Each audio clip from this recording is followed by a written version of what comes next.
Hello दोस्तों, स्वागत है आपका मेरे और आपके यूट्यूब चैनल फाइनेंस वाला में।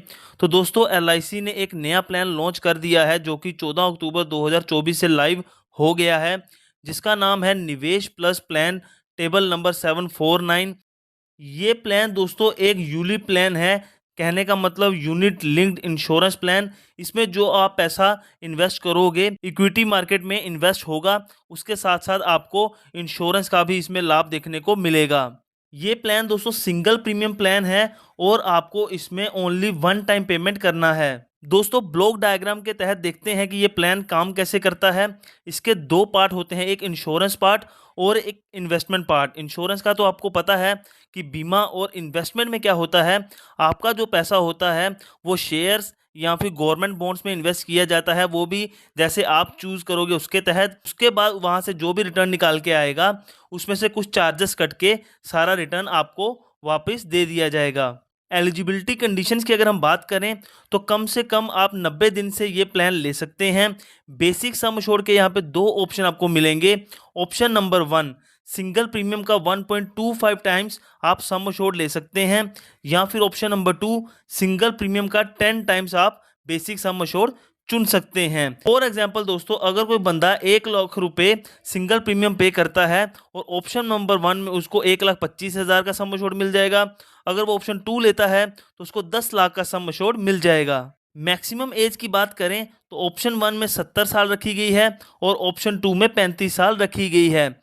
पॉलिसी टर्म की अगर हम बात करें तो ऑप्शन 1 में आपको 10 साल से लेके 25 साल तक का पॉलिसी टर्म देखने को मिल जाएगा। लेकिन ऑप्शन 2 में दोस्तों 3 चीज़ें हैं यहाँ पे।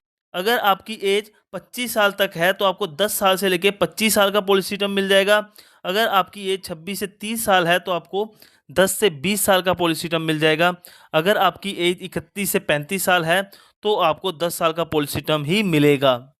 कम से कम दोस्तों आप 1,25,000 रुपये का प्रीमियम पे कर सकते हैं। इसका दोस्तों जो पुराना प्लान था जिसको अभी विड्रॉ कर लिया गया है उसमें ये लिमिट 1 लाख रुपए थी, लेकिन इस नए प्लान में इसकी लिमिट 1,25,000 रखी गई है। मैक्सिमम प्रीमियम की कोई भी लिमिट नहीं है। यहाँ पे दोस्तों इन्वेस्टमेंट पैटर्न को आपको ध्यान से समझना है, क्योंकि यहीं पे आप चूज करोगे कि आपका पैसा कहाँ पे इन्वेस्ट होना चाहिए। यहाँ पे आपको 4 फंड देखने को मिल जाएंगे: bond fund, secured fund, balance fund और ग्रोथ फंड। आप इन चारों में से कोई भी चुन सकते हैं। मान लीजिए अगर आप बॉन्ड फंड चुनते हैं तो आपका जो पैसा होगा वो कम से कम 60% गवर्नमेंट सिक्योरिटीज़ में इन्वेस्ट होना चाहिए। 60% से कम आप गवर्नमेंट सिक्योरिटीज़ में इन्वेस्ट नहीं कर सकते। और जो शॉर्ट टर्म मनी मार्केट होगा उसमें 40% से कम पैसा आप इन्वेस्ट नहीं कर सकते। और इक्विटी शेयर मार्केट में आपका कोई भी पैसा इन्वेस्ट नहीं होगा। और ये जो कैटेगरी होगी ये लो रिस्क कैटेगरी होगी, क्योंकि आपका पैसा इक्विटी शेयर मार्केट में इन्वेस्ट नहीं हो रहा है। रिस्क कम है तो दोस्तों रिटर्न भी आपका उस हिसाब से कम ही बनेगा। अब दूसरा और तीसरा मैं आप पे छोड़ता हूँ। चौथे को हम देख लेते हैं, ग्रोथ फंड। इसमें क्या होगा कि आप 20% से कम और 60% से ज़्यादा गवर्नमेंट सिक्योरिटीज़ या कॉरपोरेट डेट में इन्वेस्ट नहीं कर सकते। शॉर्ट टर्म मार्केट में आप 40% से ज़्यादा का इन्वेस्टमेंट नहीं कर सकते, और इक्विटी शेयर मार्केट में आप 40% का कम नहीं कर सकते और 80% से ज़्यादा इन्वेस्टमेंट नहीं कर सकते। ये कैटेगरी आती है हाई रिस्क कैटेगरी, बिकॉज आपका मैक्सिमम पैसा जो है वो इक्विटी शेयर मार्केट में इन्वेस्ट हो रहा है। उसी हिसाब से यहाँ पे आपके रिटर्न भी ज़्यादा बनेंगे। एग्जाम्पल के साथ दोस्तों समझने की कोशिश करते हैं इस प्लान को। मान लीजिए कोई मिस्टर ए है जिनकी एज है 30 साल, पॉलिसी टर्म लेते हैं 20 साल का और सम एश्योर्ड चुनते हैं वो ऑप्शन नंबर 2।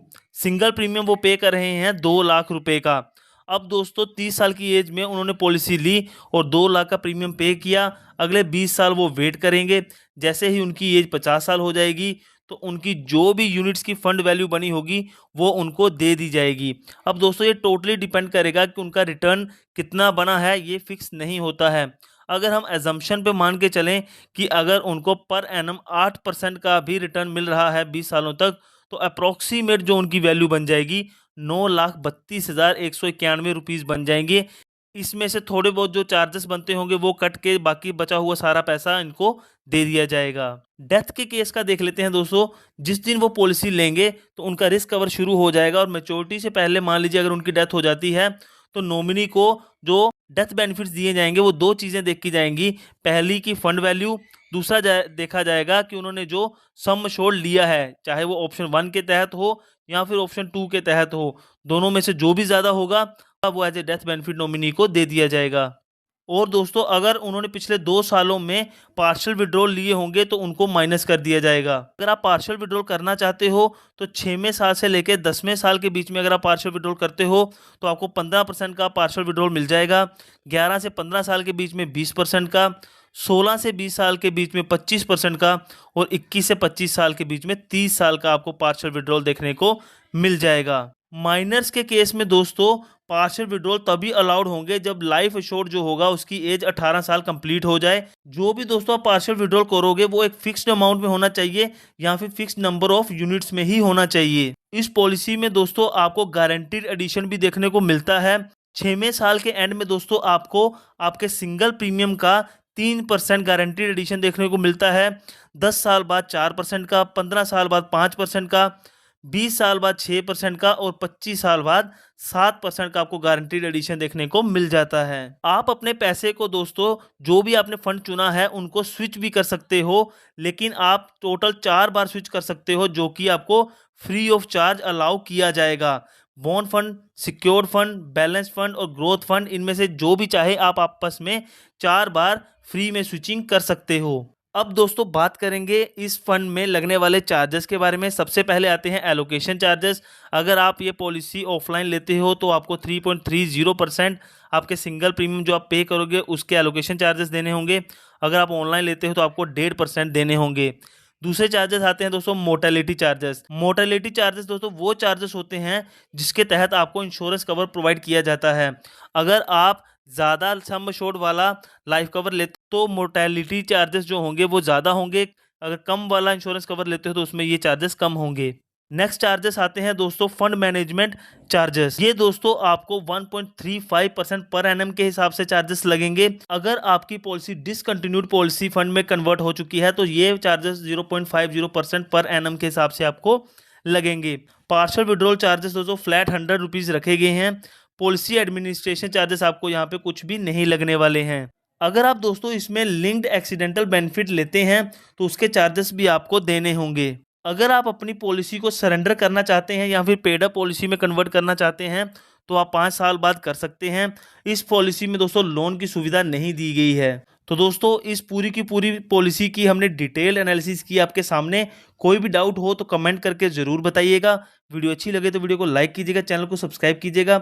अगर आपने भी अभी तक अपना डीमैट अकाउंट वगैरह नहीं खुलवाया है तो डिस्क्रिप्शन में हम लिंक प्रोवाइड कर देंगे, वहाँ पे क्लिक करके आप अपना अकाउंट भी खुलवा सकते हैं। मिलते हैं नई वीडियो में, तब तक के लिए बाय बाय, टेक केयर।